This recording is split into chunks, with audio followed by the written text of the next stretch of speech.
It's up to Amelia to get rid of the curse that hit Meredith with her car.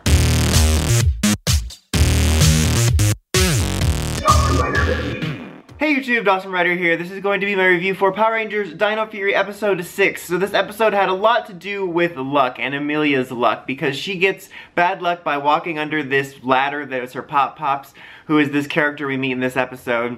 And she thinks she has bad luck, so she heads off to the base, which caused a lot of trouble. And that's where we got into the preview clip where she's headed back and she's like, oh man, I got bad luck, I better stay out of the way. And she runs into a Sporix beast and she gets taken down and her morpher gets broken. And that's where we leave the preview clip, but what ends up happening is the monsters, mainly Mucus, gets a hold of her morpher, and so they're able to fix it later and get into the base. She's worried about getting in the way with her bad luck, so she's heading back to the base to watch Solon make a new morpher for her.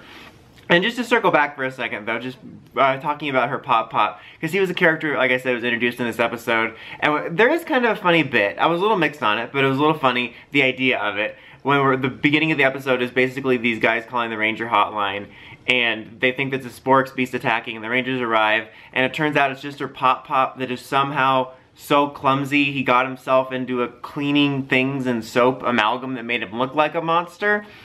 I think the idea in theory is funny, but it was just a little broad for me. Like, I know this is Power Rangers, but it felt kind of like that Victor and Monty stuff, where like they blew themselves up like a blueberry, and it was like a little much for me in some way, but I think the idea was funny. I think his character in general was a little bit unnatural for me. Most Power Rangers dialogue can lead to many performances that some may consider to be unnatural. Amelia's back at the base and Solon's making her a new morpher, and I'm curious to see if this comes back, because she does highlight, she says, this is the circuit board, or as Kevin would call it, the circus board. She says, this is like the last one, so be careful with it. And they highlighted it.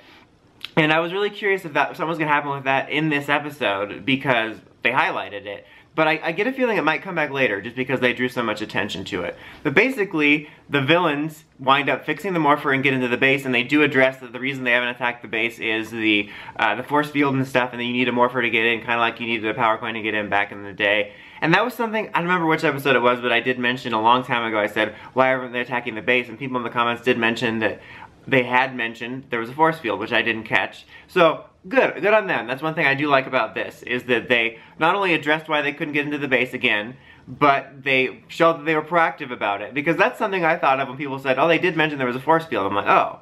But wouldn't the villains still try? Like, I can't think of any villain that'd be like, well, let's break in. Oh, there's a gate, guys, let's pack it in. So, I like that once they had the opportunity, they wanted to break in. But basically, Amelia and Solon have this conversation where I was kind of curious what the moral was going to end up being. Because the main setup was like, she thought she had bad luck. Of course, Ollie is going to be a little bit of a D-bag about it to her, so I'm like, but what's the lesson going to be?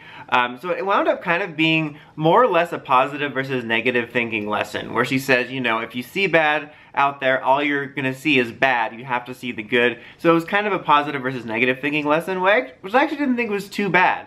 I thought it was one that Power Rangers hasn't touched on too often, and it felt less outdated than some of the other ones, and I thought it was handled pretty well. It was basically Qui-Gon's focus determines your reality line, so I kind of like that. It kind of works out, because even though the Rangers had previously just called Amelia because they're dealing with a Sporix beast, that's when Boom Tower breaks into the base, and it's lucky that she's there, and Mucus catches him monologuing, or not Mucus, Solon, all these names. And so when he's monologuing at her and like coming up on her, that sounded weird, but you know what I mean. Amelia's able to loop back around and morph.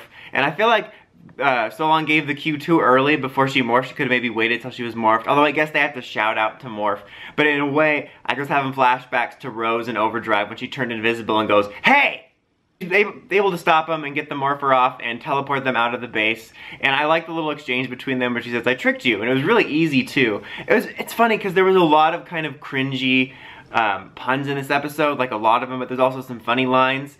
But one thing I did like is amongst all the cringy puns, there was one point, I don't remember what, there was some sort of rock pun in the Megazord, and Izzy just said cringe. And I don't know, I really liked that. I think that was the first time one of the Rangers or anybody in Universe has acknowledged the cringe puns that run around, but there was definitely a lot of them in this episode.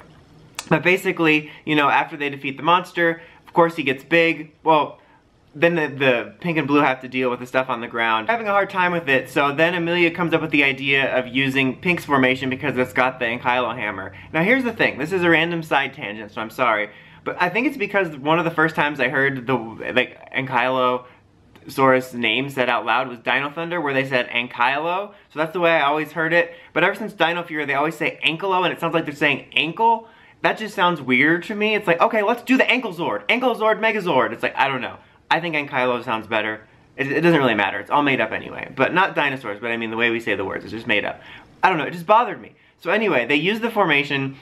And then there's this funny bit, I don't remember this from Ryusoulger because I don't remember every single detail, but where she wants to use this attack and it winds up creating this giant, like, pulley, like Home Alone trap system that stops the monster's arms and they're able to defeat him. And so it was kind of another spin on that, like, hey, that was actually good luck working in our favor. Again, I don't remember that from Ryusoulger, but it worked out well. I almost wouldn't be surprised if they watched the footage and wrote the whole episode around trying to explain that moment, but it just wound up kind of working. Like, it was a little silly, but it wound up kind of working. I also like the moment, for whatever reason, when he said, oh, we're gonna use the Hammer Zord? Good thinking! I'm like, thanks, Tommy Wiseau. And they win, and they're the ones that get the Sporix Beast this week, and there's a funny moment where Boomtower is complaining about not getting the Sporix Beast, and Izzy says, okay, Boomer.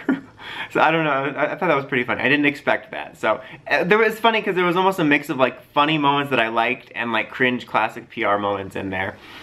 And then we end on them helping her Pop and her kind of reiterating the lesson about positive thinking to the Rangers, and then Ollie ended up getting bad luck after he agreed with her. And it was a little bit kind of, you know, Ben, Betty, Victor, Monty type of ending scene. So if you're not into that type of humor, it might annoy you a little bit. The only thing I did like about it is I felt it was good comeuppance, because I've kind of come around to Ollie a little bit, but I still hate how obnoxious he is about his anti-anything mystical beliefs. But overall, I did think this was a solid episode. I don't think it was the best one, but I thought it was pretty solid. It was kind of more of a straightforward filler episode in a lot of ways. But I will say, amongst like just this solo Amelia filler episode stuff going on, which had, I think, a decent lesson, at least compared to previous years, there was actually other stuff going on. Like the Boomtower stuff of him breaking in was super cool. There's potentially some setup there with the other Morpher. Honestly, I thought they were gonna have two Morphers for some reason, but she broke the other one when she fought him.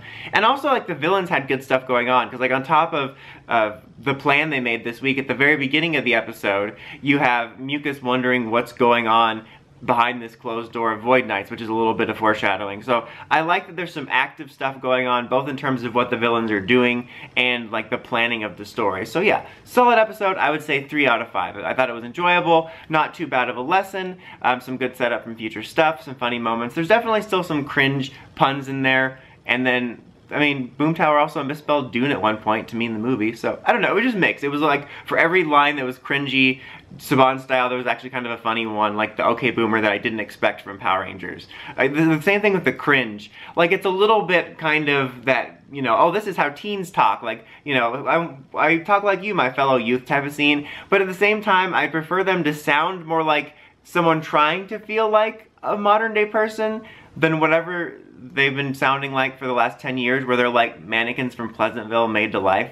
But what did you guys think of the episode? Let me know in the comments as always. Until next time, like, comment, subscribe, and climb the steps and ring that bell so you can watch my videos. Dawson Ryder, signing out.